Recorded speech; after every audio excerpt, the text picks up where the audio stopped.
नमस्कार। श्रीमद् वाल्मीकि रामायणे युद्धकांडे 1सप्ततितमः सर्गः। स्वबलं व्यथितं दृष्ट्वा तुमुलं लोमहर्षणं भ्रातॄंश्च नियतान् दृष्ट्वा शक्रतुल्यपराक्रमान् पितृव्यो चापि संदृश्य समरे संनिपातितो युद्धोन्मत्तं च मत्तं च भ्रातरो राक्षसोत्तमो चुकोप च महातेजा ब्रह्मदत्तवरो युधि अतिकायो अदृशंकाशो देवदानवदर्पहा। अतिकाय ने देखा शत्रुओं के रोंगटे खड़े कर देने वाली मेरी भयंकर सेना व्यथित हो उठी है। इंद्र के तुल्य पराक्रमी मेरे भाइयों का संहार हो गया तथा मेरे चाचा दोनों भाई युद्धोन्मत्त यानी महोदर और मत्त यानी महापार्श्व भी सम्रांगण में मार गिराए गए हैं। तब उस महातेजस्वी निशाचर को बड़ा क्रोध हुआ। उसे ब्रह्मा जी से वरदान प्राप्त हो चुका था।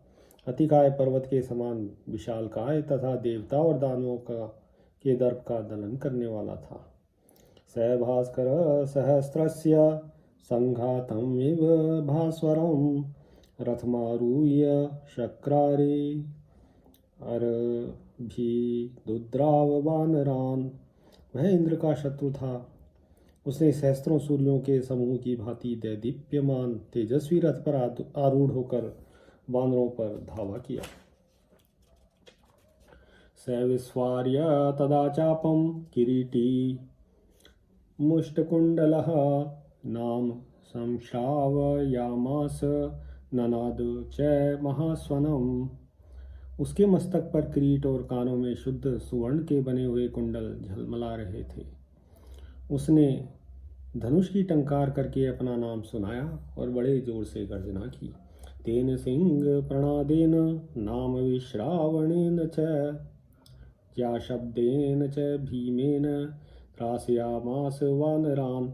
उस सिंहनाद से, अपने नाम की घोषणा से और प्रत्यंचा की भयंकर टंकार से उसने वानर सेना को भयभीत कर दिया। ते दृष्ट्वा देहमात्म्यं कुंभकर्णो अयमुत्थितः भयार्ता वानराः सर्वे संश्रयन्ते परस्परम। उसके शरीर की विशालता देखकर वे वानर ऐसा मानने लगे कि कुंभकर्ण ही फिर उठकर खड़ा हो गया। यह सोचकर सब वानर भय से पीड़ित हो एक दूसरे का सहारा लेने लगे। ते तस्य रूपमालोक्य यथा विष्णोस्त्रिविक्रमे भयाद वानर योधास्ते विद्रवंती ततस्ततः। त्रिविक्रम अवतार के समय बड़े हुए भगवान विष्णु के विराट रूप की भांति उसका शरीर देखकर वे वानर सैनिक भय के मारे इधर उधर भागने लगे। ते अतिकायं समासाध्य वानरा मूढ़चेतसः शरण्यं शरणं जग्मु लक्ष्मणाग्रज माहवे। अतिकाय के निकट जाते ही वानरों के चित्त पर मोह छा गया। वे युद्ध स्थल में लक्ष्मण के बड़े भाई शरणागत वत्सल भगवान श्री राम की शरण में गए। ततो अतिकायं काकुत्स्थो रथस्थं पर्वतोपमं ददर्श धन्विनं दुराद गर्जन्तं कालमेघवत्। रथ पर बैठे हुए पर्वताकार अतिकाय को श्री रामचंद्र जी ने भी देखा। वह हाथ में धनुष लिए कुछ दूर पर प्रलय काल के मेघ की भांति गर्जना कर रहा था।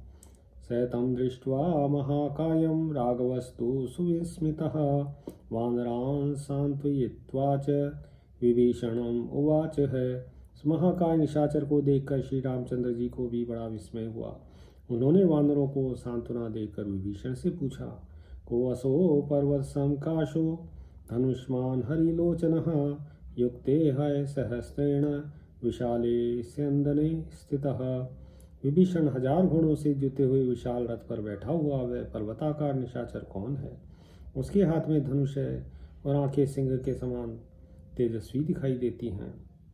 जयेश निशित शूल सुतीक्ष्ण प्रासतोमरः अर्चेष्मद्भिर्वतो भाति भूतैरिव महेश्वरः। यह भूतों से गिरे हुए भूतनाथ महादेव जी के समान तीखे शूल तथा अत्यंत तेज धार वाले तेजस्वी प्रासों और तोमरों से घिरकर अद्भुत शोभा पा रहा है।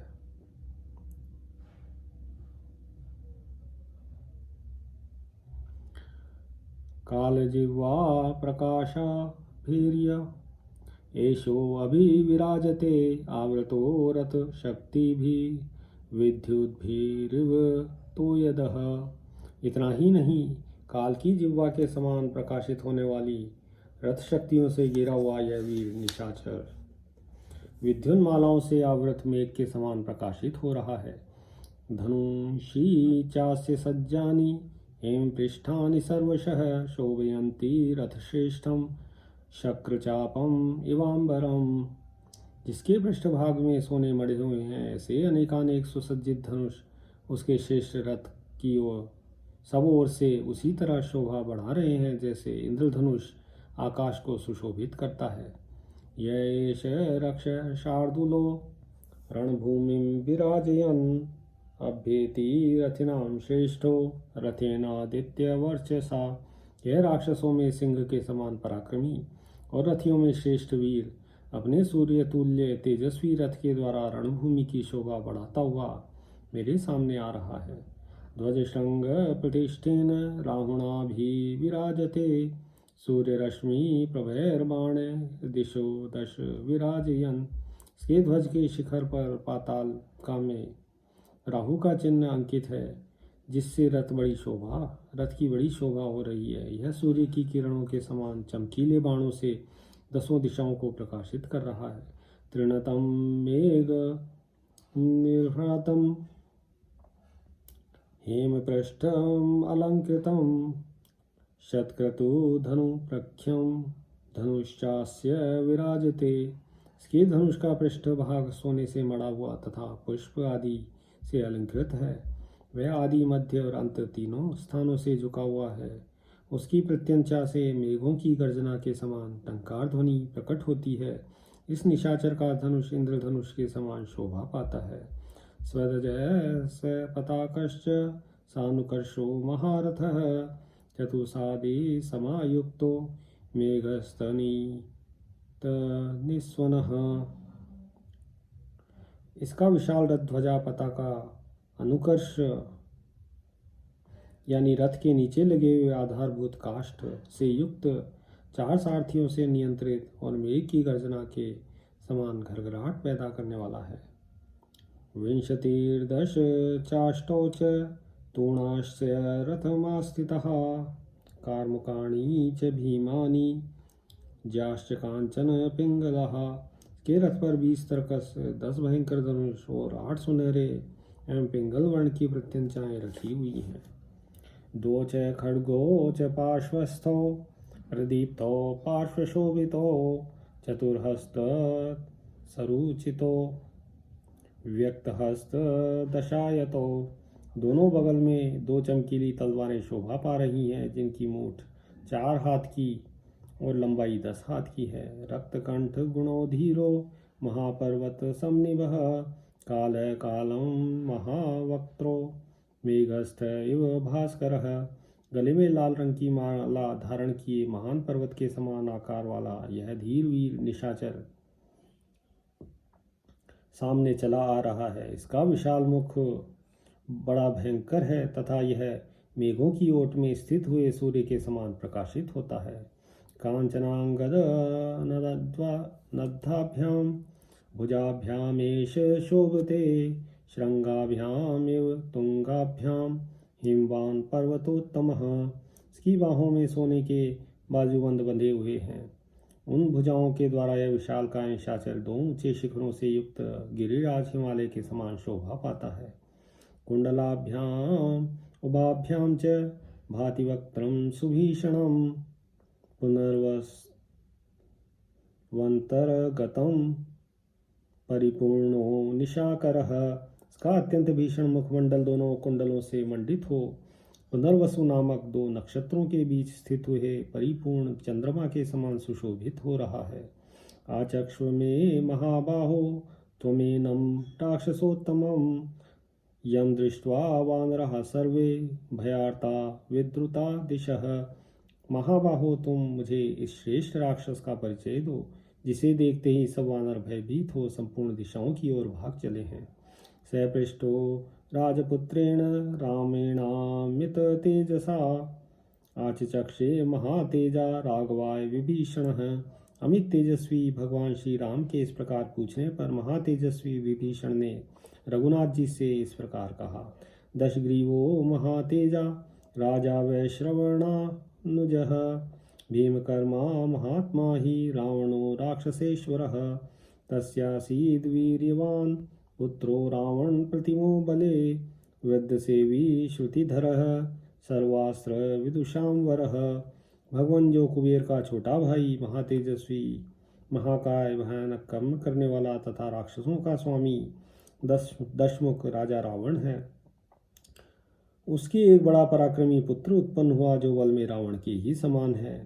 वह वृद्ध पुरुषों का सेवन करने वाला, वेद शास्त्रों का ज्ञाता तथा संपूर्ण अस्त्रवेत्ताओं में श्रेष्ठ है। अश्वपृष्ठे नागपृष्ठे खड्गे धनुषी कर्षणे भेदे सांत्वे च दाने च नये मंत्रे च सम्मतः।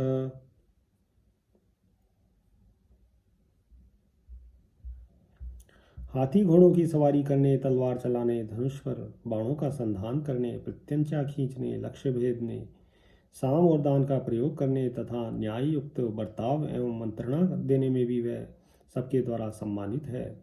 यस्य बाहुं समाश्रित्य लंका भवति निर्भया तनयं धान्यं मालिन्या अतिकायम इमं विदुः। उसी के बाहुबल का आश्रय लेकर लंकापुरी सदा निर्भय रहती आई है, यही वह वीर निशाचर है। यह रावण की दूसरी पत्नी धान्य मालिनी का पुत्र है, इसे लोग अतिकाय के नाम से जानते हैं।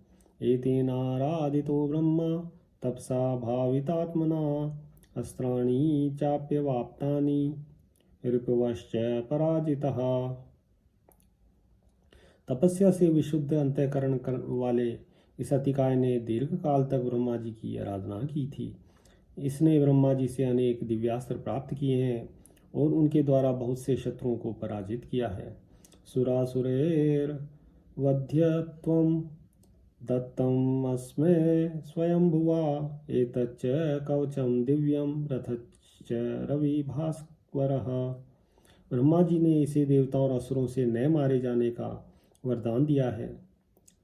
ये दिव्य कवच और सूर्य के समान तेजस्वी रथ भी उन्हीं के दिए हुए हैं। एतेन शतशो देवा दानवाश्च पराजितः रक्षितानि च रक्षांसि यक्षाश्चापि निषूदितः। इसने देवता और दानवों को सैकड़ों बार पराजित किया है, राक्षसों की रक्षा की है और यक्षों को मार गिराया है। वज्रं विष्टं वितं येन बाणैरिन्द्रस्य धीमता पाशसलिलराजस्य युद्धे प्रतिहतस्तथा।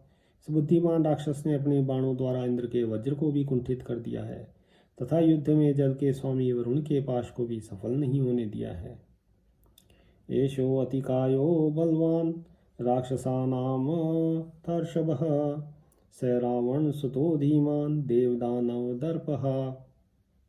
राक्षसों में श्रेष्ठ है बुद्धिमान रावण कुमार अतिकाय बड़ा बलवान तथा देवताओं और दानवों के दर्प का दलन करने वाला है।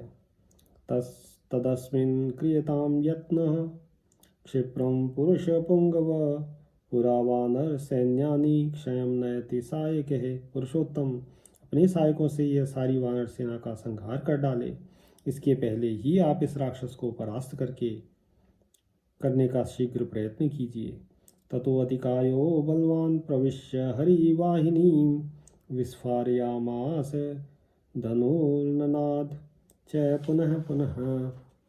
विभीषण और भगवान श्री राम से में इस प्रकार बातें ही हो रही थी कि बलवान अतिकाय बांदरों की सेना में घुस आया और बारंबार गर्जना करता हुआ अपने धनुष पर टंकार देने लगा। तम भीमपुषं दृष्ट्वा रथस्थं रथिनां वरम् अविपेतुर्महात्मानः प्रधानाये वनौकसः। कुमुदो द्विदो मेन्दो नीलशरभ एव च पादपैर गिरिशृंगैश्च युगपत समभिद्रवन। रथियों में श्रेष्ठ और भयंकर शरीर वाले उस राक्षस को रथ पर बैठकर आता देख कुमुद, विविध, मैंद, नील और शरभ आदि जो प्रधान प्रधान महामनस्वी वीर थे, वे वृक्ष के तथा पर्वत शिखर धारण किए एक साथ ही उस पर टूट पड़े। तेषां वृक्षांश शैलांश्च शरय कनकभूषण है अतिकायो महातेजा छेदास्त्र विदाम्बरः। परंतु अस्त्रवेत्ताओं में श्रेष्ठ महातेजस्वी अतिकाय ने अपने सुवर्णभूषित बाणों से वानरों के चलाए हुए वृक्षों और पर्वत शिखरों को काट गिराया। तांश्चैव सर्वांस हरिंशरः सर्वाय सैर्बली विव्याधाभिमुखान् संख्ये भीमकायो निशाचरः। साथ ही उस बलवान और भीमकाय निशाचर ने युद्ध स्थल में सामने आए हुए उन समस्त वानरों को लोहे के बाणों से बीन डाला। ते अर्दिता बाणवर्षेण भिन्नगात्रः पराजितः न शेकुरतिकायस्य प्रतिकर्तुं महाहवे। उसकी बाण वर्षा से आहत हो सबके शरीर क्षत विक्षत हो गए। सबने हार मान ली और कोई भी उस महासमर में अतिकाय का सामना करने में समर्थ न हो सका। तत्सैन्यं हरिवीराणां त्रास्यामास राक्षसः मृगयूथम इव क्रुद्धो हरिर्यौवनदर्पितः। जैसे जवानी के जोश से भरा हुआ कुपित सिंह मृगों के झुंड को भयभीत कर देता है, उसी प्रकार वह राक्षस वानर वीरों को उसी प्रकार त्रास देने लगा। स राक्षसेन्द्रो हरियूथ मध्ये नायुध्यमानं निजधान कंचित उत्पत्य रामं स धनुकलापी सगर्वितं वाक्यम इदं बभाषे। वानरों के झुंड में विचरते हुए राक्षस राज अतिकाय ने किसी भी ऐसे योद्धा को नहीं मारा जो उसके साथ युद्ध न कर रहा हो। धनुष और तरकस धारण किए वह निशाचर उछलकर श्री राम भगवान के पास आ गया तथा बड़े गर्व से इस प्रकार बोला।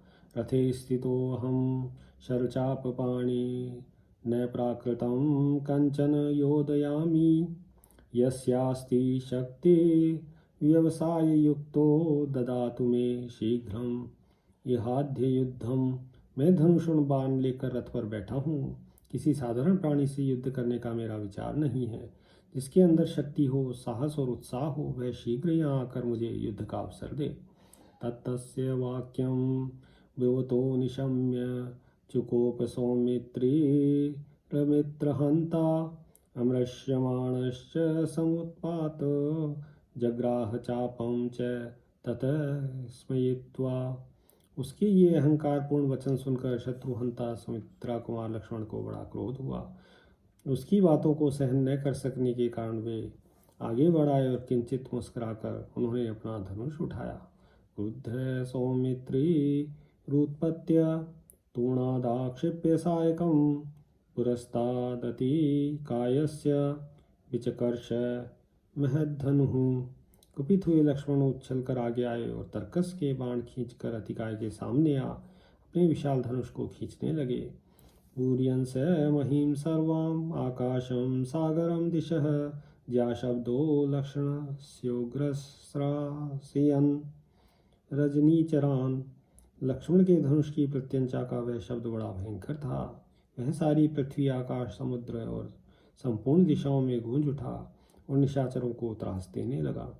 सौमित्रेश्चाप निर्घोषम श्रुत्वा प्रतिभयं तदा विस्मये महातेजा राक्षसेन्द्रात्मजो बदी। सुमित्रा कुमार के धनुष की वह भयंकर टंकार सुनकर उस समय महातेजस्वी बलवान राक्षस कुमार अतिकाय को बड़ा विस्मय हुआ। तदातिकायः कुपितो दृष्ट्वा लक्ष्मणम् उत्थितम् आदाय निशितं बाणम् इदं वचनम् अब्रवीत्। लक्ष्मण को अपना सामना करने के लिए उठा देख अतिकाय क्रोध से भर गया और तीखे बाण हाथ में लेकर इस प्रकार बोला। बालस्त्वं वसि सौमित्रे विक्रमेश्व विचक्षणः गच्छ की काल संकाशम माम योद्धयितुं मिच्छसि। सुमित्रा कुमार, तुम अभी बालक हो, पराक्रम करने में कुशल नहीं हो, अतः लौट जाओ। मैं तुम्हारे लिए काल के समान हूँ, मुझसे जूझने की इच्छा क्यों करते हो? नहीं मद्वाओ सृष्टानां बाणानां हिमवानपि सोढुमुत्सहते वेगम अंतरिक्षमथो मही। मेरे हाथ से छूटे हुए बाणों का वेग गिरिराज हिमालय भी सहन नहीं कर सकता, पृथ्वी और आकाश भी उसे सहन नहीं कर सकते। सुख प्रसुप्तम कालाग्निम विबोधयितुम् इच्छसि, यस्य चापं निवर्तस्व प्राणान्न जहि मद्गतः। तुम सुख से सोई हुई प्रलयाग्नि को क्यों जगाना चाहते हो? धनुष को यहीं छोड़कर लौट जाओ, मुझसे भिड़कर अपने प्राणों का परित्याग न करो। अथवा तुम प्रतिस्तब्धो न निवर्तितुम् इच्छसि, तिष्ठ प्राणान् परित्यज्य गमिष्यसि यमक्षयम्। अथवा तुम बड़े अहंकारी हो, इसलिए लौटना नहीं चाहते, तो खड़े रहो, अभी अपने प्राणों से हाथ धोकर यमलोक की यात्रा करोगे। पश्चिमे निष्ठान बाणान रिपुदर्प निषूदनान ईश्वरायुध समकाशां तप्त कांचन भूषणान। शत्रुओं को दर्प चूर्ण करने वाले मेरे इन तीखे बाणों को, जो तपे हुए स्वर्ण से भूषित हैं, देखो, ये भगवान शंकर के त्रिशूल की समानता करते हैं।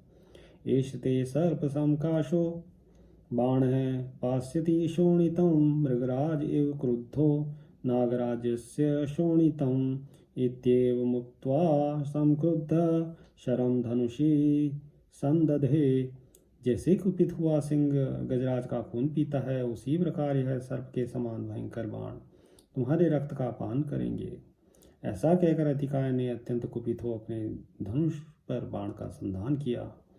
श्रुत्वातिकायस्य वचः सरोषं सगर्वितं संयतिराजपुत्रः न संचुकोपाति बलो मनस्वी। उवाच वाक्यं च ततो महार्थम। युद्धस्थल में अतिकाय के रोष और गर्व से भरे हुए इन वचनों को सुनकर अत्यंत बलशाली एवं मनस्वी राजकुमार लक्ष्मण को बड़ा क्रोध हुआ। वे यह महान अर्थ से युक्त वचन बोले। न वाक्यमात्रेण भवान् प्रधानो न कथनात् सत्पुरुषा भवन्ति, मयि स्थिते धन्विनी बाणपाणौ निदर्शयस्वात्म बलम दुरात्मन। दुरात्मन, केवल बातें बनाने से तू बड़ा नहीं हो सकता, सिर डींगे हाँकने से कोई श्रेष्ठ पुरुष नहीं होते। मैं हाथ में धनुष और बाण लेकर तेरे सामने खड़ा हूँ, तू अपना सारा बल मुझे दिखा। कर्मणा सूचना यात्मानं न विकथितुम् अर्हसि, पौरुषेण तु यो युक्तः स तो शूर इति स्मृतः। पराक्रम के द्वारा अपनी वीरता का परिचय दे झूठी शेखी बघारना तेरे लिए उचित नहीं है। शूर वही माना गया है जो पुरुषार्थी हो। सर्वायुध समायुक्तो धन्वी त्वं रथमास्थितः, शरैर्वा यदि वाप्यश्रय दर्शयस्व पराक्रमम्। तेरे पास सब तरह के हथियार मौजूद हैं, तू धनुष लेकर रथ पर बैठा हुआ है, अतः बाणों अथवा अन्य अस्त्र शस्त्रों के द्वारा पहले अपना पराक्रम दिखा ले। ततः शिरस्ते निशिते पातयिष्याम्यहं शरः, मारुतः काल संपक्वं तालफलम यथा। उसके बाद मैं अपने तीखे बाणों से तेरा मस्तक उसी तरह काट गिराऊंगा जैसे वायु कालक्रम से पके हुए ताड़ के फल को उसके वृंत से नीचे गिरा देती है। अद्यते माम का बाणा तप्त कांचन भूषणः, पास्यन्ति रुधिरं गात्रात् बाणशल्यान्तरोत्थितम्। आज तपे हुए स्वर्ण से विभूषित मेरे बाण अपनी नोक द्वारा किए गए छिद्र से निकले हुए तेरे शरीर के रक्त का पान करेंगे। बालोऽयम् इति विज्ञाय न चावज्ञातुम् अर्हसि, बालो वा यदि वा वृद्धो मृत्युं जानीहि संयुगे। तू मुझे बालक जानकर मेरी अवहेलना न कर। मैं बालक हूँ अथवा वृद्ध संग्राम में, तो तू मुझे अपना काल ही समझ। बालेन विष्णुना लोकास्त्रयः कांता श्रीविक्रमः, लक्ष्मणस्य वचः श्रुत्वा हेतुमत परमार्थवत् अतिकाय पचुक्रोध बाणं चोत्तम माददे। वामन रूपधारी भगवान विष्णु देखने में बालक ही थे, किंतु अपने 3 ही पगों से उन्होंने समूची त्रिलोकी नाप ली थी। लक्ष्मण की वह परम सत्य और युक्तियुक्त बात सुनकर अतिकाय के क्रोध की सीमा न रही। उसने एक उत्तम बाण अपने हाथों में ले लिया। ततो विद्याधरा भूता देवा दैत्या महर्षयः ग्रयकाश्च महात्मान तद्युद्धं द्रष्टुमागमन्। तदनंतर विद्याधर भूत देवता दैत्य महर्षि तथा महामना गुह्य का गण उस युद्ध को देखने के लिए आए। ततो अतिकाय कुपितश्चा मारोप्य सायकं लक्ष्मणाय प्रचिक्षेप संक्षिपन्निव चांबरम। उस समय अतिकाय ने कुपित हो धनुष पर वह उत्तम बाण चढ़ाया और आकाश को अपना ग्रास बनाते हुए उसे लक्ष्मण पर चला दिया। तमापतंतं निशितं शर्माशी विशोपमं अर्धचंद्रेण चिच्छेद लक्ष्मण परवीरः। किंतु शत्रु वीरों का संहार करने वाले लक्ष्मण ने एक अर्धचंद्राकार बाण के द्वारा अपनी ओर आते हुए उस विषधर सर्प के तुल्य भयंकर एवं तीखे बाण को काट डाला। तम निकृतं शरं दृष्ट्वा कृतभोगम् इवोरगम् अतिकायो भृशं क्रुद्ध पंचबाणान् समादधे। जैसे सर्प का फन काट दिया जाए उसी प्रकार उस बाण को खंडित हुआ देख अत्यंत कुपित हुए अतिकाय ने 5 बाणों को धनुष पर लिया। तान् शरान् संप्रचिक्षेप लक्ष्मणाय निशाचरः तान् प्राप्तान् शितैर्बाण छेद भरतानुजः। फिर उस निशाचर ने लक्ष्मण पर ही वे 5 बाण चला दिए। वे बाण उनके समीप भी आने भी नहीं पाए थे कि लक्ष्मण ने तीखे सहायकों से उनके टुकड़े टुकड़े कर डाले। स तान् छित्त्वा शितैर्बाण लक्ष्मणः परवीरः आददे निशितं बाणं ज्वलन्तम् एव तेजसा। शत्रुवीरों का संहार करने वाले लक्ष्मण ने अपने पहने सहायकों से उन बाणों का खंडन करने के पश्चात एक तेज बाण हाथ में लिया जो अपने तेज से प्रज्वलित हो रहा था। तमादाय धनुश्रेष्ठे योजयामास लक्ष्मणः विचकर्ष च वेगेन विससर्ज च सायकम्। उसे लेकर लक्ष्मण ने अपने श्रेष्ठ धनुष पर रखा, उसकी प्रत्यंचा को खींचा और बड़े वेग से वह सहायक अतिकाय पर छोड़ दिया। पूर्णायत विसृष्टेन शरेण नत पर्वणा ललाटे राक्षश्रेष्ठम आजघान च वीर्यवान। धनुष का पूर्ण रूप से खींचकर छोड़े गए तथा झुकी हुई गांठ वाले उस बाण के द्वारा पराक्रमी लक्ष्मण ने राक्षस श्रेष्ठ अतिकाय के ललाट में गहरा आघात किया।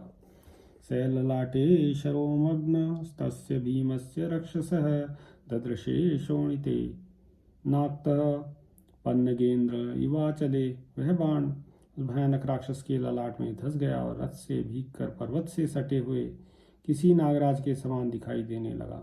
राक्षसः प्रचकम्पेऽथ लक्ष्मणेषु प्रपीडितः तुर्द्रबाण हतं घोरं यथा त्रिपुर गोपुरं चिंतयामास चाश्वस्य विमृश्य च महाबलः। लक्ष्मण के बाण से पीड़ित हो वह राक्षस कांप उठा, उसी तरह जैसे भगवान रुद्र के बाणों से आहत हो त्रिपुर का भयंकर गोपुर हिल उठा था। फिर थोड़ी ही देर में संभल कर महाबली अतिकाय बड़ी चिंता में पड़ गया और कुछ सोच विचार कर बोला। साधु बाण निपातेन श्लाघनीयो असि मेरुपुः विधायैवं विदार्यास्यं विनम्य च महाभुजौ स रथोपस्थमास्थाय रथेन प्रचचारः। शाबाश, इस प्रकार अमोघ बाण का प्रयोग करने के कारण तुम मेरे स्पृहणीय शत्रु हो। मुंह फैलाकर ऐसा कहने के पश्चात अतिकाय अपने दोनों विशाल भुजाओं को काबू में करके रथ के पिछले भाग में बैठकर उस रथ के द्वारा ही आगे बढ़ा। एवं त्रीन पंच सप्तेति सायकान राक्षसर्षभः आददे संदधे चापि विचकर्षोत्सर्जः च।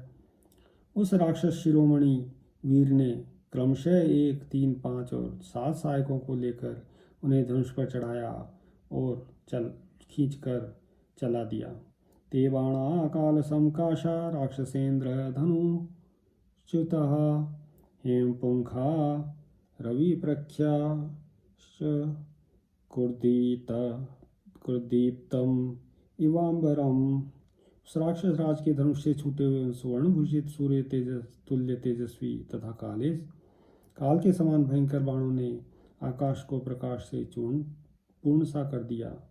ततस्तान राक्षसो सृष्टा शरोधान राघवानुजः असंभ्रांतः प्रचिच्छेद निशित बहुभिः शरः। परंतु रघुनाथ जी के छोटे भाई लक्ष्मण ने बिना किसी घबराहट के निशाचर द्वारा चलाए गए उन बाण समूहों को तेज धार वाले बहुसंख्यक सहायकों द्वारा काट गिराया। तान शरान युधि संप्रेक्ष निकृतान रावणात्मजः चुकोप त्रिदशेन्द्रारी जग्राह निशितम पक्षरम। बाणों को कटा हुआ देख इंद्रदोही रावण कुमार को बड़ा क्रोध हुआ। उसने एक और बाण हाथ में लिया। सहसंधाय महातेजा स्तम बाणम सहसोत्सृजत तेन सौमित्रीम आयांतम आजघान स्नान्तरे। उसे धनुष पर लेकर उस महातेजस्वी वीर ने सहसा छोड़ दिया और उसके द्वारा सामने आते हुए सुमित्रा कुमार की छाती में आघात किया। अतिकायेन सौमित्रे ताड़ितो युधि वक्षसि सुस्राव रुधिरम तीव्रम मदम मत्त इव द्विपः। अतिकाय के उस बाण की चोट खाकर सुमित्रा कुमार युद्ध स्थल में अपने वक्ष स्थल से तीव्र गति से रक्त बहाने लगे, मानो कोई मतवाला हाथी मस्तक से मद की वर्षा कर रहा हो।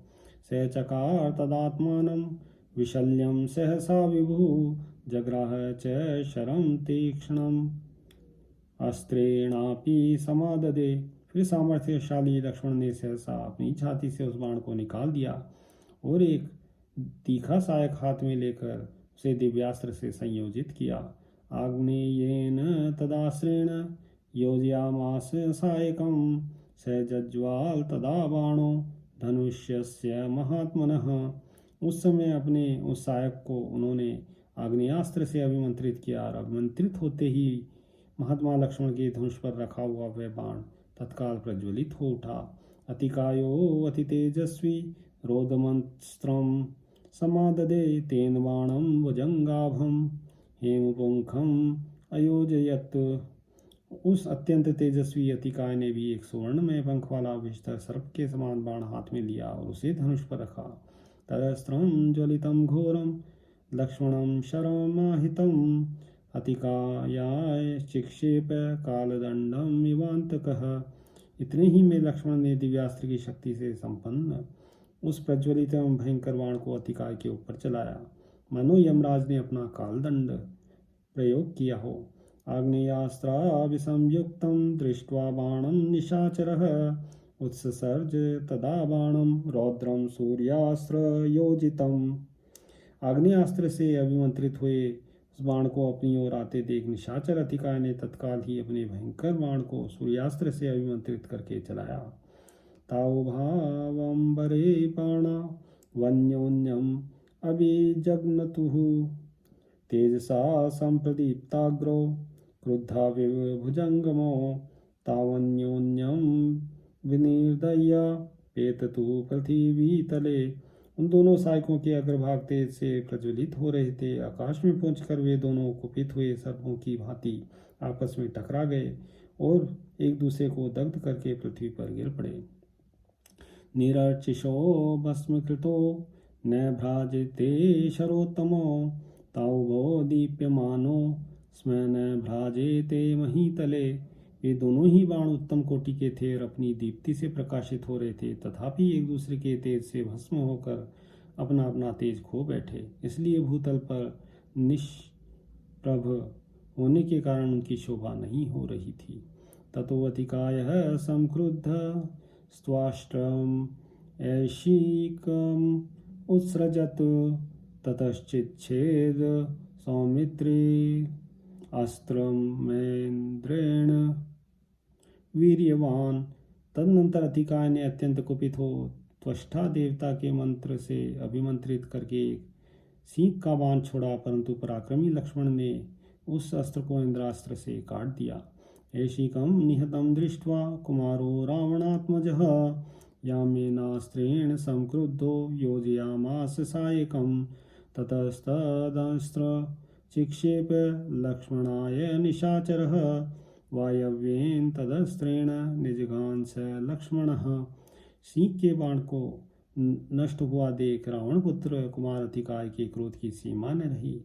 उस राक्षस ने एक सहायक को याम्यास्त्र से अभिमंत्रित किया और उसे लक्ष्मण को लक्ष्य करके चला दिया, परंतु लक्ष्मण ने वायव्यास्त्र द्वारा उसको भी नष्ट कर दिया। अथेनम शरधाराभिरिवतो यतः अभ्यवर्षत संक्रुद्धो लक्ष्मणो रावणात्मज। तत्पश्चात जैसे मेघ जल की धारा बरसाता है, उसी प्रकार अत्यंत कुपित हुए लक्ष्मण ने रावण कुमार अतिकाय पर बाण धारा की वर्षा आरंभ की।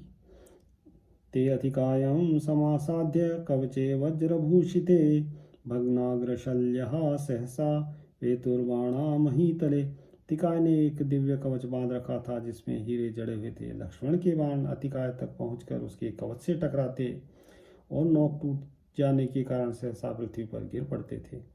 तन्मोघानभि संप्रेक्ष्य लक्ष्मण पर वीरः अभ्यवर्षत बाणानां सहस्रेण महायशः।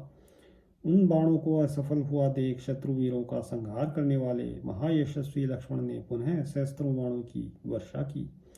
सवृष्यमाणो बाणोघ अतिकायो महाबलः अवध्य कवचः संख्ये राक्षसो नैव विव्यथे। महाबली अतिकाय का कवच अभेद्य था, इसलिए युद्ध स्थल में बाण समूह की वर्षा होने पर भी वह राक्षस व्यथित नहीं होता था। शरम चाशी विशाकारं लक्ष्मणाय व्यपासृजत सतेन विद्ध सौमित्री मर्मदेशे शरेणः। उसने लक्ष्मण पर विषधर सर्प के समान भयंकर बाण चलाया। इस बाण से सुमित्रा कुमार लक्ष्मण के मर्मस्थल में चोट पहुंची। मुहूर्त मात्रं निसंज्ञो या भवत् शत्रुतापनः ततः संज्ञामुपालभ्य चतुर्भिः सायकोत्तमैः निजघान हयान् संख्ये सारथिं च महाबलः ध्वजस्योन्मथनं कृत्वा शरवर्षे अरिन्दमम्। अतः शत्रुओं को संताप देने वाले लक्ष्मण 2 घड़ी तक अचेत अवस्था में रहे। फिर उन महाबली शत्रुदमन वीर ने बाणों की वर्षा से शत्रु के रथ की ध्वजा को नष्ट कर दिया और 4 उत्तम सहायकों से रणभूमि में उसके घोड़ों तथा सारथी को भी यमलोक पहुंचा दिया। असंभ्रांतः स सौमित्री त्रान् शरानभिलक्षितान् मुमोच लक्ष्मणो बाणान् वधार्थं तस्य रक्षसः न शशाक रुजं कर्तुं युदितस्य नरोत्तमः। तत्पश्चात संभ्रम रहित नरश्रेष्ठ सुमित्रा कुमार लक्ष्मण ने उस राक्षस के वध के लिए जांचे बूझे हुए से अमोघ बाण छोड़े, तथापि वे सम्रांगण में उस निशाचर के शरीर को भेद न सके। अथेनम अभ्युपागम्य वायुर्वाक्यम उवाचः ब्रह्मदत्त वरो योष अवध्य कवचावृतः ब्राह्मणास्त्रेण भिन्ध्येनम् एष वध्यो हि नान्यथा अवध्येश यान्येषाम् अस्त्राणां कवची बलि। तदनंतर वायु देवता ने उनके पास आकर कहा, सुमित्रा नंदन इस राक्षस को ब्रह्मा जी से वरदान प्राप्त हुआ है। यह अभेद्य कवच से ढका हुआ है, अतः इसको ब्रह्मास्त्र से विदीर्ण कर डालो, अन्यथा यह नहीं मारा जा सकेगा। यह कवचधारी बलवान निशाचर अन्य अस्त्रों के लिए अवध्य है। ततस्तु वायोर्वचनं निशम्य सौमित्रीरिन्द्र प्रतिमान वीर्य समाददे बाणम अथोग्रवेगम तद्ब्रह्म मंत्रम सहसा नियुज्य।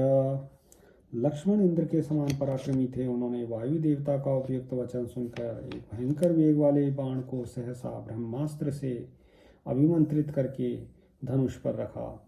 तस्मिन् वरास्त्रे तु नियुज्यमाने सौमित्रिणा बाणवरे शिताग्रे ऋषश्च चंदार्कां महाग्रहाश्च निभश्च तत्रास ररास चोर्वी।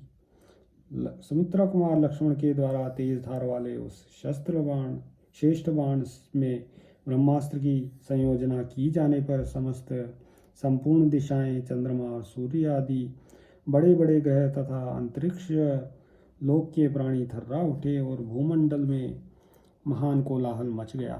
तम ब्रह्माणो अस्त्रेण नियुज्य चापे शरं संपुंखं यमदूतकल्पं सौमित्रेरिन्द्रारि सुतस्य तस्य ससर्ज बाणं युधि वज्रकल्पम। सुमित्रा कुमार ने धनुष पर रखे हुए उस सुंदर पंख वाले बाण को जब ब्रह्मास्त्र से अभिमंत्रित किया तब वह यमदूत के समान भयंकर और वज्र के समान अमोघ हो गया। उन्होंने युद्ध स्थल में उस बाण को इंद्रद्रोही रावण के बेटे अतिकाय को लक्ष्य करके चला दिया। तम लक्ष्मणोत्सृष्ट विवृद्ध वेगम समापतंतम श्वसनोग्रवेगम सुपर्ण वज्रोत्तम चित्रपुंखम तदातिकाय समरे ददर्श। लक्ष्मण के चलाए हुए उस बाण का वेग बहुत बड़ा हुआ था। उसके पंख गरुड़ के समान थे तथा उसमें हीरे जड़े हुए थे, इसलिए उनकी विचित्र शोभा होती थी। अतिकाय ने सम्रांगण में उस बाण को उस समय वायु के समान भयंकर वेग से अपनी ओर आते हुए देखा। तम प्रेक्षमाण सहसातिकायो जघान बाणैर्निशितैरनेकः स सायकस्तस्य सुपर्णवेग तथातिवेगेन जगाम पार्श्वम। उसे देखकर अतिकाय ने सहसा उसके ऊपर बहुत से पैने बाण चलाए, तो भी वह गरुड़ के समान वेगशाली सायक बड़े वेग से उसके पास जा पहुंचा। तमागतम प्रेक्ष्य तदातिकायो बाणं प्रदीप्तान्तक कल्पम जघान क्षत्रियष्टि गदा कुठार है शूल है शरश्चाप्य विपन्न चेष्ट। प्रलयंकर काल के समान प्रज्वलित हुए उस बाण को अत्यंत निकट आया देखकर भी अतिकाय की युद्ध विषयक चेष्टा नष्ट नहीं हुई। उसने शक्ति, रिष्टि, गदा, कुठार, शूल तथा बाणों द्वारा उसे नष्ट करने का प्रयत्न करा। तन्यायुधान्यद्भुत विग्रहाणि मोघानि कृत्वा स शरोऽग्निदीप्तः प्रगृह्य तस्यैव कीटजुष्टं तदातिकायस्य शिरो जहार। परंतु अग्नि के समान प्रज्वलित हुए उस बाण ने उन अद्भुत अस्त्रों को व्यर्थ करके अतिकाय के मुकुट मंडित मस्तक को धड़ से अलग कर दिया। तच्छिरः सशिरस्त्राणं लक्ष्मणो सुप्रमर्दितं पपात सहसा भूमौ श्रृंगम हिमवतो यथा। लक्ष्मण के बाण से कटा हुआ राक्षस का वह शिरस्त्राण सहित मस्तक हिमालय के शिखर की भांति सहसा पृथ्वी पर जा पड़ा। तम भूमौ पतितं दृष्ट्वा विक्षिप्तांबरभूषणं बभूवुर्व्यथिताः सर्वे हतशेषा निशाचरः। उसके वस्त्र और आभूषण सब ओर से बिखर गए थे। उसे धरती पर पड़ा देख मरने से बचे हुए समस्त निशाचर व्यथित हो उठे। ते विषण्ण मुखादीनः प्रहार जनित श्रमः विनेदुरुश्च बहवः सहसा विस्वरः स्वरः। उनके मुख पर विषाद छा गया और उन पर जो मार पड़ी थी उससे थक जाने के कारण वे और भी दुखी हो गए थे। अतः वे बहुसंख्यक राक्षस सहसा विकृत स्वर में जोर जोर से विलाप करने लगे। ततस्तत्त्वपरितं याता निरपेक्षा निशाचरः पुरीं अभिमुखा भीता द्रवंतो नायके हते। सेना नायक के मारे जाने पर निशाचरों का युद्ध विषयक उत्साह नष्ट हो गया। अतः वे भयभीत हो तुरंत ही लंकापुरी की ओर भाग चले। प्रहर्षयुक्ता बहवस्तु वानरः प्रफुल्ल पद्म प्रतिमाननास्तदा अपूजयन् लक्ष्मणम् इष्टभागिनं हते रिपो भीम बले दुरासदे। इधर भयंकर बलशाली दुर्जय शत्रु के मारे जाने पर बहुसंख्यक वानर हर्ष और उत्साह से भर गए। उनके मुख प्रफुल्ल कमलों के समान खिल उठे और वे अभीष्ट विजय के भागी वीरवर लक्ष्मण की बड़ी प्रशंसा करने लगे। अतिबलम अतिकायम अभ्रकल्पम यदि विनिपात्य स लक्ष्मणः प्रहृष्टः त्वरितम् अथ तदा स रामपार्श्वं कपिनिवहश्च सुपूजितो जगाम। युद्ध स्थल में अत्यंत बलशाली और मेघ के समान विशाल अतिकाय को धराशायी करके लक्ष्मण बड़े प्रसन्न हुए। वे उस समय वानर समूह से सम्मानित हो तुरंत ही श्री रामचंद्र भगवान के पास गए। इत्यार्षे श्रीमद् रामायणे वाल्मीकिये आदिकाव्ये युद्धकांडे 170तमः सर्गः। सियावर रामचंद्र पद जय शरणम्।